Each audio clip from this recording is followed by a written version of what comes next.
I'll never forget the day my sister Madeline called me. It wasn't just any call. It was the kind that sends a chill down your spine, even when you don't fully understand why. I was standing in my kitchen, chopping vegetables for dinner, when my phone buzzed on the counter. I picked it up without thinking much of it. Seeing her name flash across the screen, I answered with a casual hey, expecting some small talk or maybe another one of her half-baked schemes. Instead, her voice hit me like a slap. "You'll never figure out what I've done," she sneered, her tone dripping with smug superiority. It was the same tone she'd used since we were kids, the kind that made me feel small and inadequate, no matter how hard I tried to prove myself. "You're not as smart as you think you are, Sarah." Her words should have rattled me. They always had before. But this time something inside me shifted. Maybe it was because I've been dealing with strange financial issues for months now. Or maybe it was because deep down I already suspected what she was about to say. Whatever it was, I didn't let her see me falter.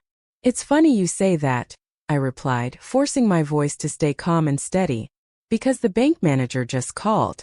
They've traced every transaction, every withdrawal, every single one." There was a pause on the other end, a sharp inhale followed by silence. For a brief moment, I thought I heard her composure crack. Then just as quickly she recovered. "You're bluffing," she scoffed, though the slight tremor in her voice betrayed her. I glanced at the pile of documents spread across my kitchen counter. Bank statements, credit reports, surveillance photos spanning 3 years. Proof of her betrayal, inked in black and white. "Want to bet?" I asked softly. The story of how we got here is complicated, as most family stories are. Madeline and I were born 4 years apart, but the distance between us had always felt greater.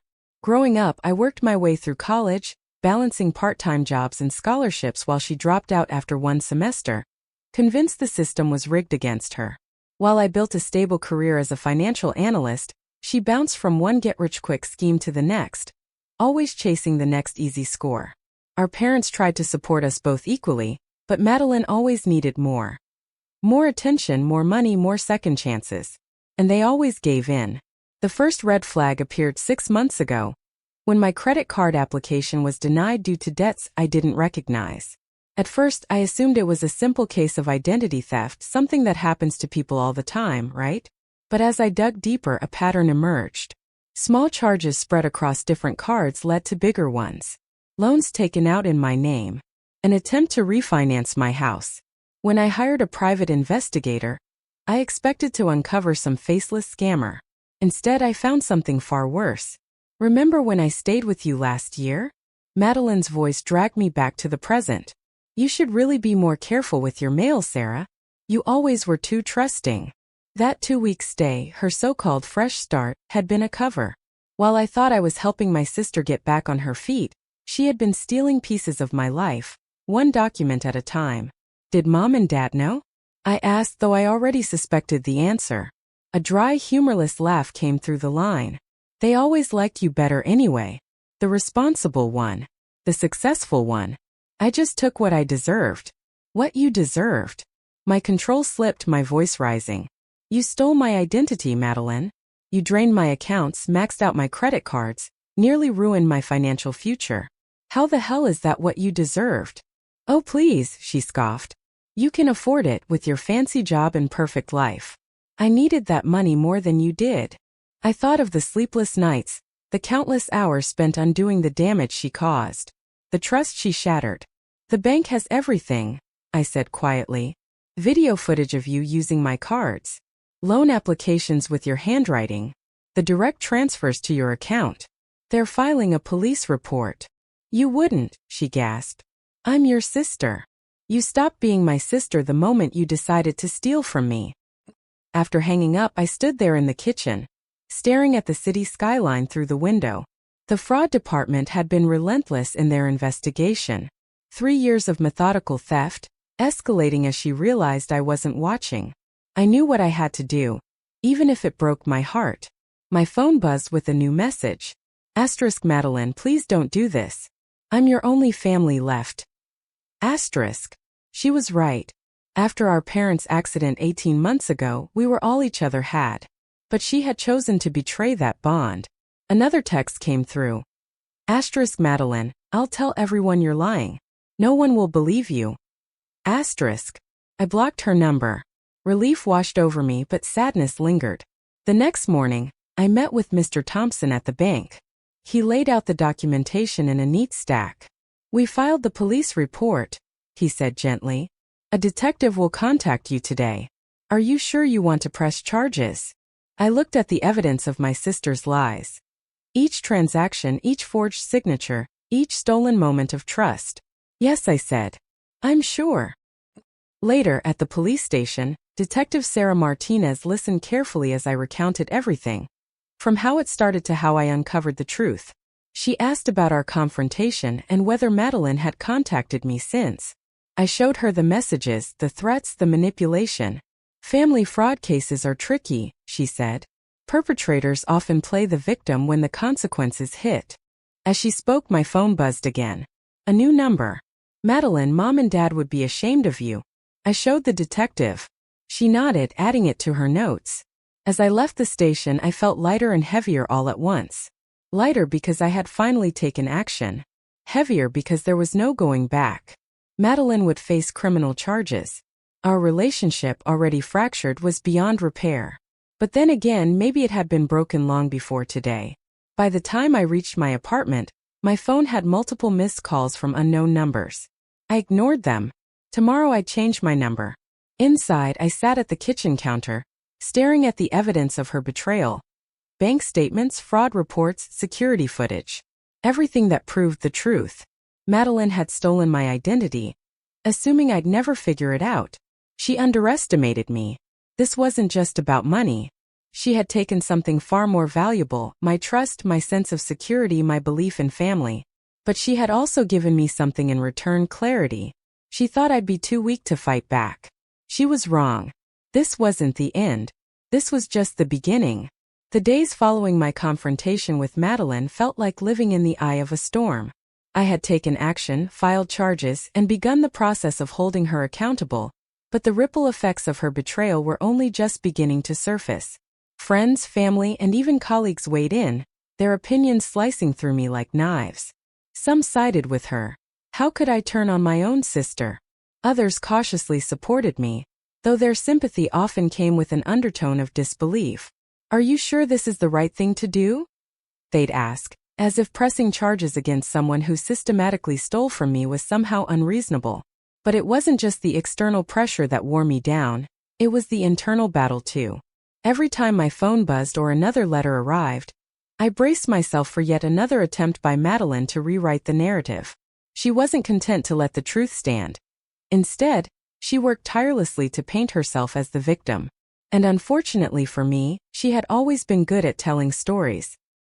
3 days after my meeting with Detective Martinez, the first real sign that things were escalating came in the form of a phone call from my Aunt Susan. My phone vibrated against my desk as I scanned financial reports, trying to focus on work and not the chaos swirling around me. But the second I answered, she didn't bother with a greeting. How could you do this to your own sister? Her voice was sharp, laced with disapproval. Madeline's devastated. She says you're making up lies about her. I exhaled slowly, shutting my office door to ensure privacy. Did she tell you what she did? About stealing my identity and racking up nearly $150,000 in debt under my name. There was a pause, hesitation. She said it was a misunderstanding. Something about shared accounts and confusion with the bank. She swore you're blowing this out of proportion. I resisted the urge to laugh bitterly. Aunt Susan, I have proof. Surveillance footage. Forged documents. Bank statements. This isn't some minor mix-up. She stole from me for 3 years. Silence stretched between us, heavy and uncomfortable. Finally, she sighed. Your mother would be heartbroken to see you two like this. Her words stung more than they should have. After I hung up, I stared blankly at my screen, my reports forgotten. Madeline was already spinning her story, painting herself as the victim before the truth could catch up. My phone buzzed again. This time, a text from Detective Martinez. Asterisk, your sister turned herself in this morning. She's been processed and released on bail. Court date will be set soon. Asterisk. A mix of emotions hit me at once. Relief, anger, disappointment. A small part of me had still hoped that faced with undeniable proof, she'd admit what she'd done and try to make amends. But no. She was doubling down, rallying the family against me. That evening, as I stepped into the office elevator, my colleague Mark joined me. "Tough day?" he asked, noticing the tension in my shoulders. "Family stuff," I muttered, reluctant to elaborate. When he pressed further, I finally admitted.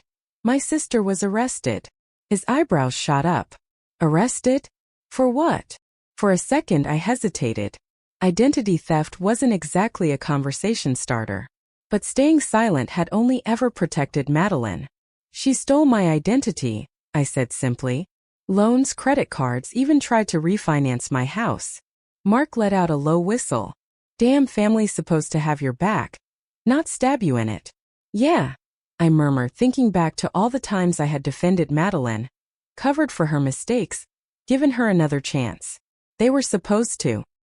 When I got home, a formal letter from the court was waiting for me. As I skimmed through the legal jargon, my phone rang again. This time it was Jessica, Madeline's best friend.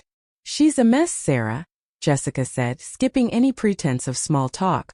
"She's staying with me because she can't afford her apartment anymore. The police took her phone and laptop. They're treating her like a criminal." I closed my eyes, exhaustion settling deep in my bones. "She is a criminal, Jessica. She committed fraud. She stole from me. Those were her choices. But she's your sister. Can't you just drop the charges? She made a mistake." That word, mistake, ignited something sharp inside me. A mistake was forgetting to pay a bill. A mistake was an impulsive purchase. What Madeline had done was deliberate, calculated. "I won't," I said firmly. The next morning I met with my lawyer Patricia Chan to prepare for the upcoming court proceedings. Her office overlooked the city, the view making everything below feel distant and manageable. "The prosecution has a strong case," Patricia said, flipping through files. "Multiple counts of fraud, clear intent, financial damages. They're offering a plea deal." I leaned forward. "What kind of deal?" "Restitution of the full amount plus 5 years of probation. No jail time as long as she completes financial counseling and community service." I considered it. The idea of Madeline in jail made me uneasy, but the thought of her walking away without consequences was worse. "And if she refuses?" Patricia's expression darkened slightly. "Then we go to trial. If convicted, she's looking at 2 to 5 years in prison." My phone buzzed. Another relative, no doubt, trying to guilt me. I ignored it. "She needs to understand that actions have consequences," I said finally. "If she takes the deal, fine. But I'm not dropping the charges." Later that afternoon, an email arrived from Madeline herself. Her first direct contact since our confrontation. "Sarah, I know you think I'm the bad guy here, but you've always had everything handed to you. Good grades, the perfect job, mom and dad's approval. I just wanted a shot at the same opportunities. The money was just sitting there in your accounts, and you didn't even notice it was gone. What does that tell you about how much you really needed it?" I'm staying with Jessica now because I have nowhere else to go. Are you happy? You've ruined my life. I hope you can live with yourself. Madeline. I stared at the screen, her words like venom. Even now, she was justifying it, acting like she was entitled to what she took from me, like I was the villain for standing up for myself. I forwarded the email to Detective Martinez and Patricia without replying. The preliminary hearing arrived faster than expected. I sat in the courtroom, my hands clenched in my lap as Madeline was let in. She looked smaller, her usual designer wardrobe replaced by a plain, modest suit. She wouldn't even look at me. The prosecutor laid out the case. Bank records, surveillance footage, forged documents. A timeline of betrayal spelled out in black and white. During a break, I stepped into the hallway for air. Jessica was waiting there. "She's taking the deal," she said, not quite meeting my eyes. "She wanted me to ask if you consider writing a letter to the judge about her character." I almost laughed. Her character? After how she stole from me for years and then played the victim. Jessica flinched. "She's still your sister." "No," I said quietly. She stopped being my sister the moment she decided my financial security was less important than her wants. The rest of the hearing passed in a blur. Madeline formally accepted the plea deal: restitution, probation, financial counseling. She read a short statement apologizing for her mistakes, but still weaving in excuses about our privileged upbringing. As I walked out of the courthouse, Aunt Susan caught up to me.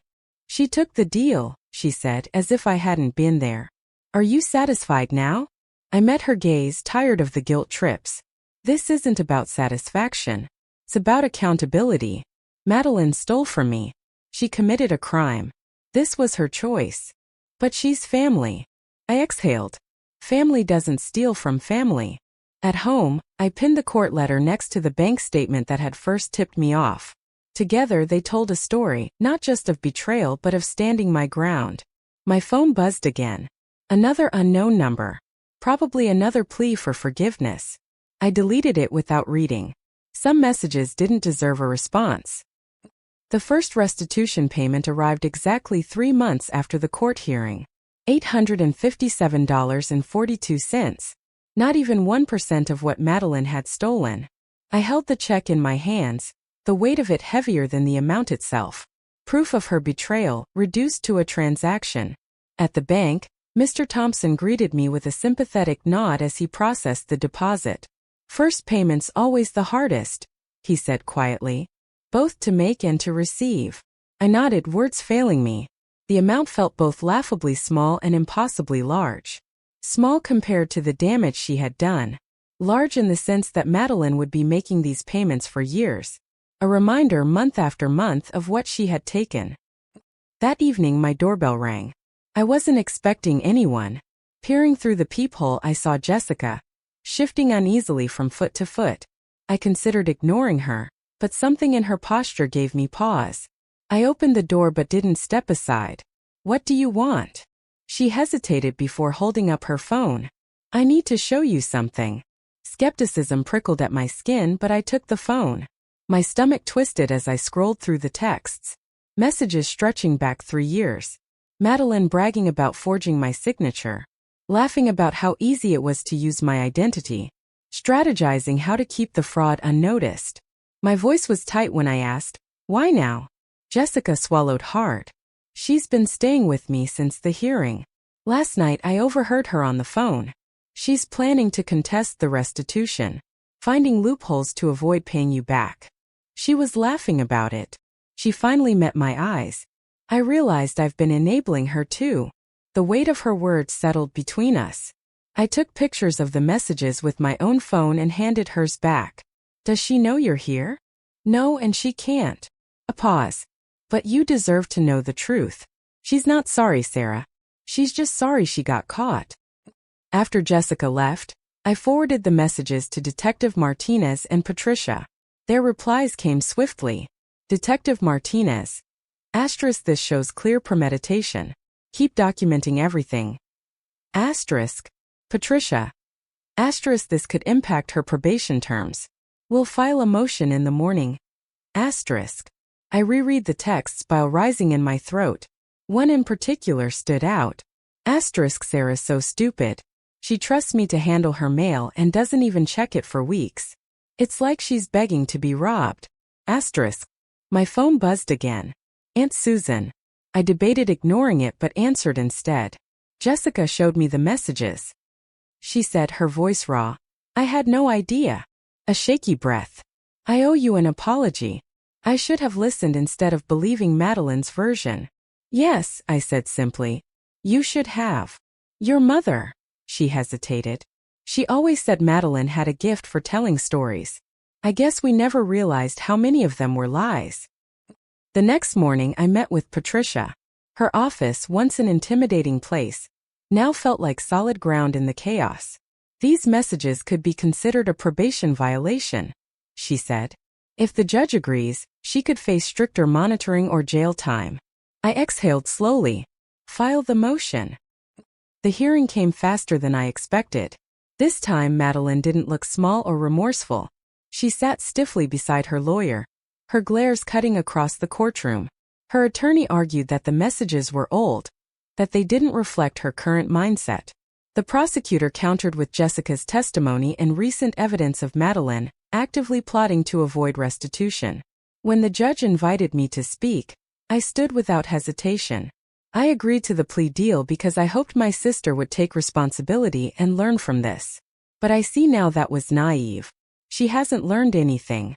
The only thing she regrets is being caught. The judge turned to Madeline. Would you like to respond to your sister's statement? She stood, her face twisted with resentment. She's always been the perfect one, she spat. The responsible one. She doesn't know what it's like to struggle, to watch your sister succeed at everything while you can barely stay afloat. Yes, I took her money. But she had plenty. She didn't even notice it was gone until the banks told her. The judge's expression hardened. Ms. Mitchell, your statement suggests a troubling lack of remorse. Your sister's financial stability does not make your actions any less criminal. In the end, Madeline's probation terms were tightened. Mandatory financial counseling, monthly check-ins instead of quarterly, and a clear warning. Any mispayment or further attempts to evade restitution would land her in jail. Outside the courthouse, Jessica was waiting. She knows I gave you the messages, she said quietly. She's been evicted from my place. She says I betrayed her. Welcome to the club, I said without bitterness. Jessica sighed. I thought I was being a good friend by covering for her, but I was just helping her hurt people. That evening, I received an email from Madeline. Subject: Hope you're happy, Sarah. Asterisk, you've taken everything from me. My freedom. My home. My best friend. You probably think you're teaching me a lesson. But all you're teaching me is that I was right about you all along. You care more about money than family. Asterisk. Asterisk, I have to live with what I did. But you have to live with what you did too. Remember that. Asterisk. I forwarded it to Detective Martinez without responding. Later that night, I sifted through old family photos. Madeline and me laughing on the beach. Celebrating my college graduation. Christmas morning matching pajamas. When had it changed? Or had it always been this way and I had just refused to see it? My phone buzzed. Aunt Susan. Attached to her message were photos of Mom's old journals. Entries about her worries for Madeline. Hopes that she'd find her way. Fears that enabling her wasn't helping. She struggled with this too, Aunt Susan wrote. Wanting to help but knowing sometimes help means saying no. I sat with that for a long time. Outside, the city lights flickered. Somewhere, Madeline was facing her first night without a safety net. Part of me worried. A larger part knew this was necessary, not just for me but for her too. Another text came in. Detective Martinez. Asterisk, just checking in. How are you holding up? Asterisk. I typed back. Learning that sometimes the hardest part of loving someone is letting them face consequences. She replied. Asterisk, that's wisdom. Hard-earned wisdom. Asterisk. I glanced at the old Christmas photo one last time before tucking it away in a drawer. Some memories needed to rest. Some bridges couldn't be rebuilt until both sides acknowledged the damage. Tomorrow would bring more challenges. Another restitution payment. Another guilt-laced phone call.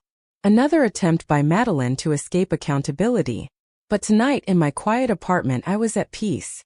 She had stolen my identity, but she hadn't taken my strength. And that she could never touch. 5 years had passed since Madeline's betrayal unraveled my life. 5 years of restitution payments, court-ordered counseling, and a strained silence between us that felt heavier than any words we might have exchanged. Each month her check arrived like clockwork. $857.42, the same amount every time. It was never accompanied by a note or an explanation, just a cold transaction slipping into my account like a ghost from the past. But this month was different. When I opened the envelope containing her final payment, I felt something shift inside me. This wasn't just another check. It was closure. A tangible end to a chapter one never wanted to write but one that had reshaped everything about how I saw myself, my family, and forgiveness itself. For so long these payments had been more than money, they were reminders. Reminders of what she had taken, of the trust she shattered, and of the strength I found in standing up for myself when no one else would. And now, with this last payment, they were also a reminder that even the longest roads eventually reach their destination. I picked up my phone and dialed Mr. Thompson at the bank. He answered on the second ring, his voice warm but knowing. "The last one?" he asked before I could say anything. "Yeah," I replied, steadying my voice despite the swirl of emotions inside me. "It's over. Would you like me to handle it or are you coming in?"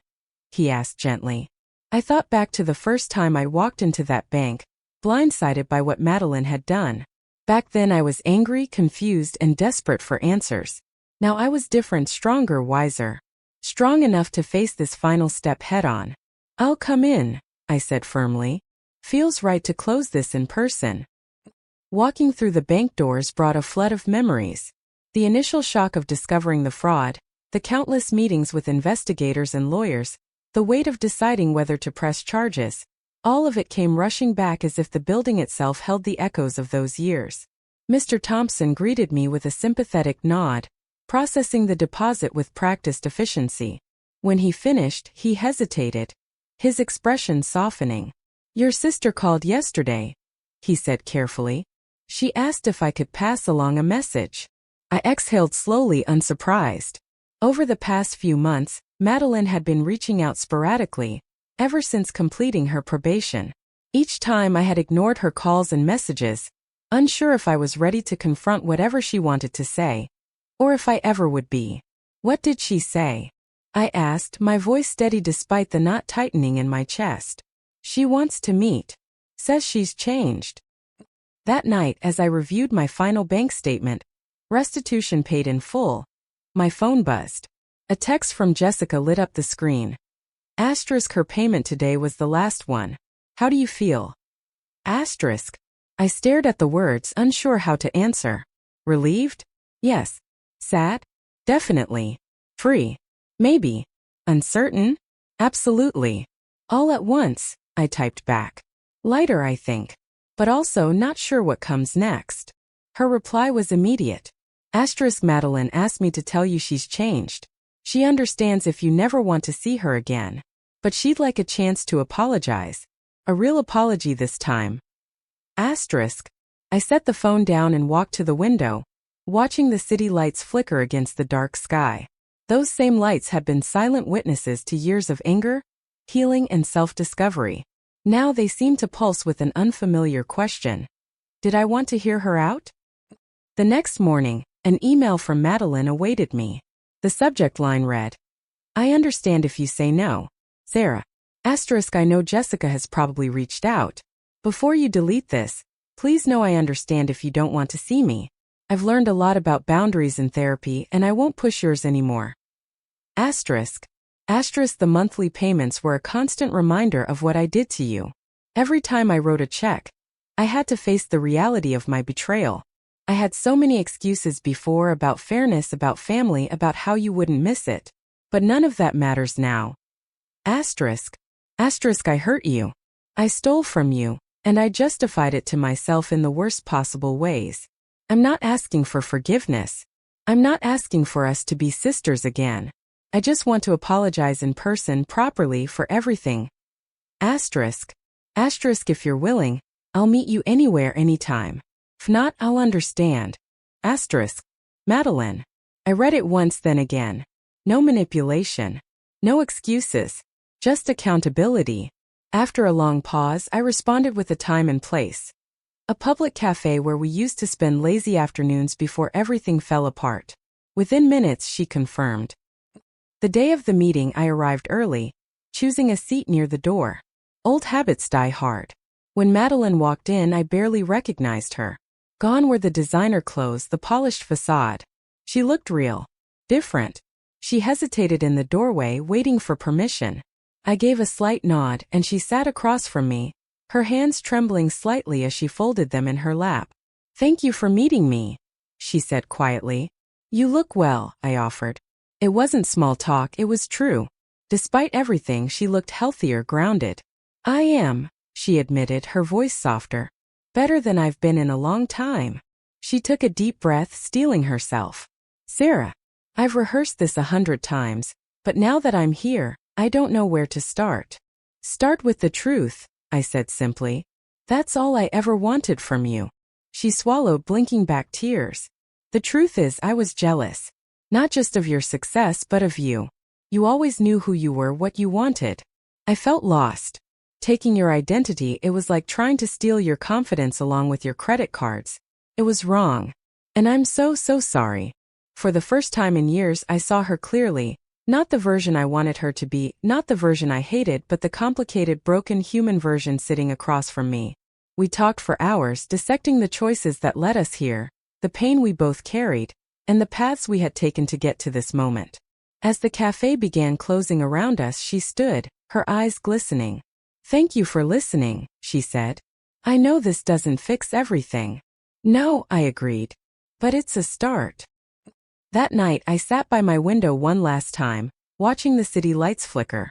5 years ago, Madeline stole my identity, thinking she could erase her own failures by taking something that wasn't hers. But in fighting to reclaim what she took, I had found something greater.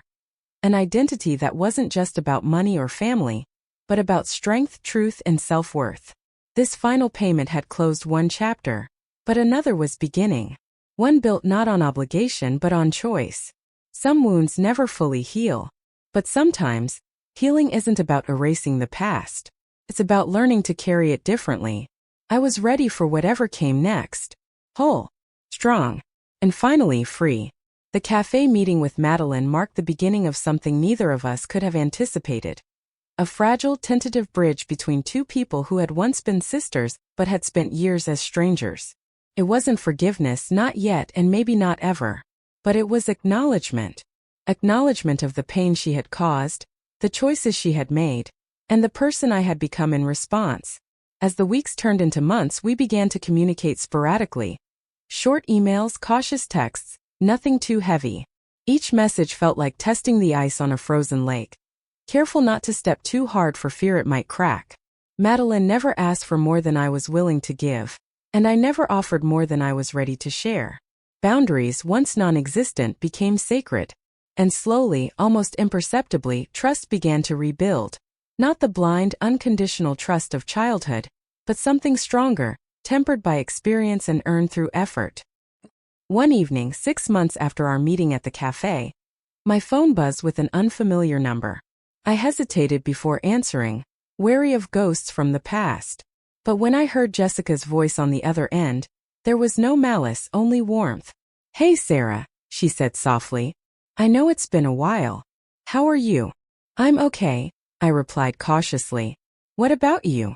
How's Madeline?"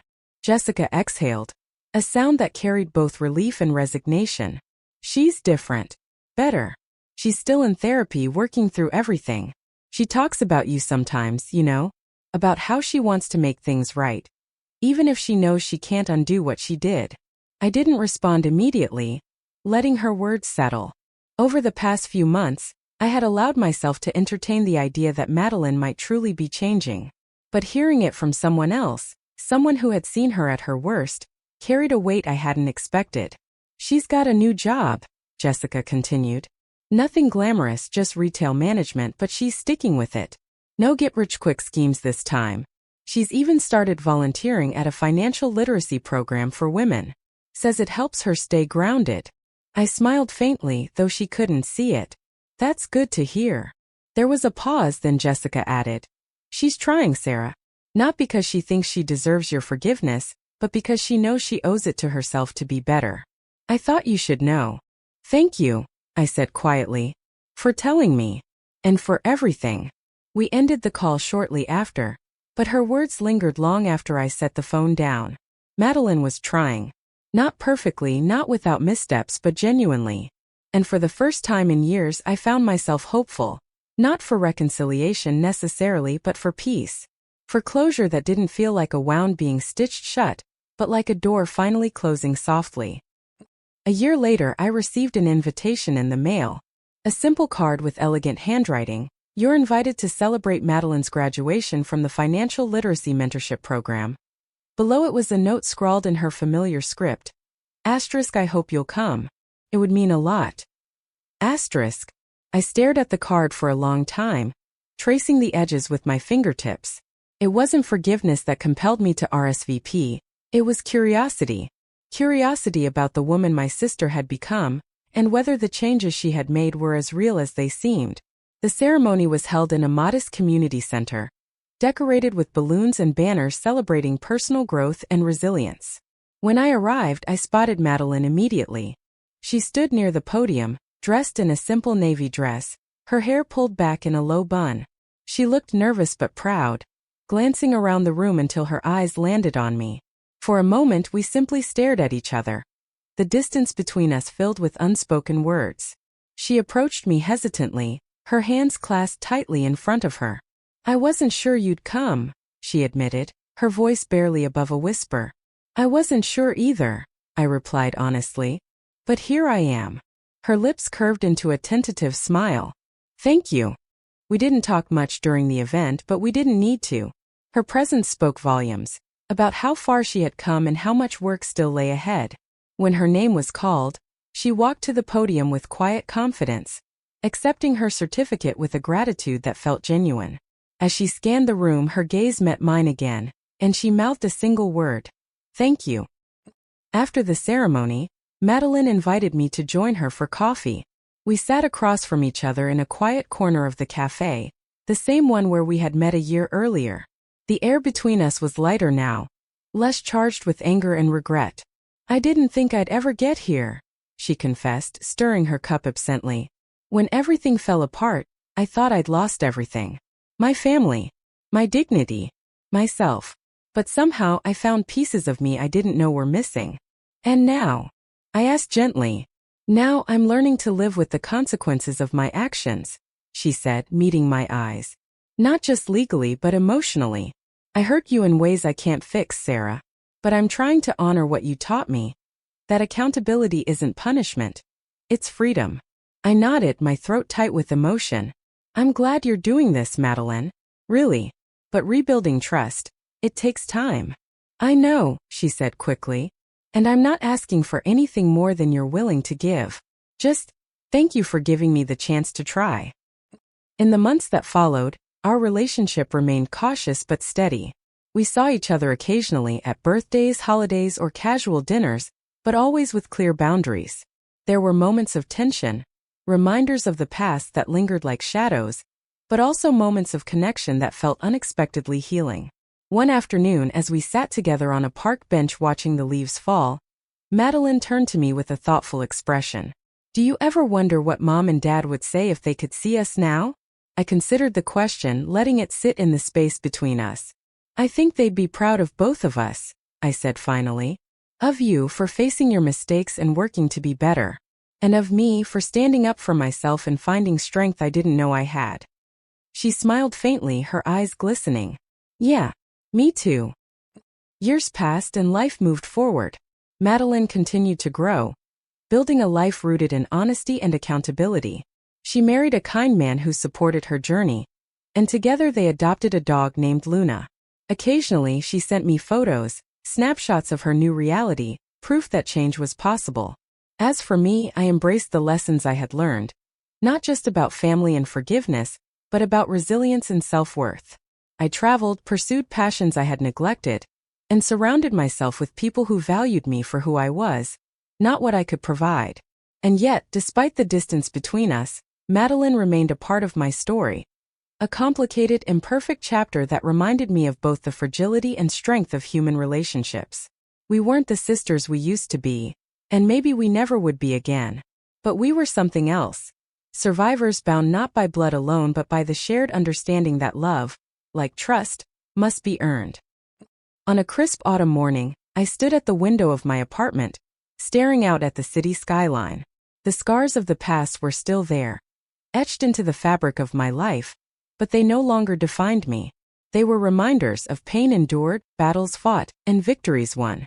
My phone buzzed with a text from Madeline. Thinking of you today. Hope you're well. I smiled softly, typing a reply. Thinking of you too. Take care. As I set the phone down, I felt a sense of peace wash over me.